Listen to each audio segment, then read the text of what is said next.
మీ అందరికీ ఒక మాట అండి, అనుభవం అన్నారు, విజనరీ అన్నారు, అట్లకర్ నాకన్నా బాగా ఎవరో తిప్పలేరన్నారు, ప్రపంచంలో ప్రతిదీ నేనే కనిపెట్టానన్నారు, రాబోయే 50 ఏళ్ల తర్వాత ఏం జరుగుతుందని ముందలే ఊహించి చెప్పేది నేనే అని చెప్పన్నారు. మరి దేశంలో ఎక్కడా లేని విధంగా మన రాష్ట్రంలోనే పెట్రోల్ డీజిల్ కొరత ఎందుకు వచ్చిందంటారు? ఇలాంటి విపత్తుని మీలాంటి మేధావులు ఎందుకు కనిపెట్టలేకపోయారని అడుగుతా ఉన్నామండి.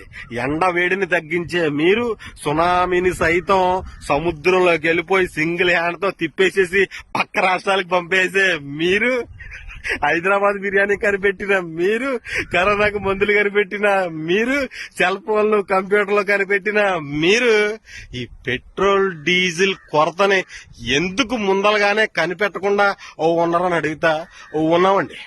దీన్ని మేము కండలుగా ఖచ్చితంగా ఖండిస్తా ఉన్నామండి. ఈ ఖండించడాలు కూడా దేవుడు ఎరగండి, కానీ ఇంత ఇబ్బంది పడతా ఉంటే, ఇన్ని అవస్థలు పడతా ఉంటే, పెట్రోల్ డీజిల్ కొరత ఈ 10 రోజులుగా ఏర్పడతా ఉంటే ఈ కూటమి పార్టీ నిద్రపోతా ఉందా? కూటమి పార్టీ నాయకులు నిద్రపోతున్నట్టు నటిస్తా ఉన్నారా అని చెప్పి రాష్ట్రంలో ఉన్న జనాలు గుసగుసలాడుతా ఉన్నారండి. అలాగే ఇంకొక అడుగు ముందుకేసి ఇది మంచి ప్రభుత్వం కాదు, దద్దం ప్రభుత్వం అని చెప్పి ఒకరికొకరు చెవుల్లో కొరుగేసుకుంటా ఉన్నారండి.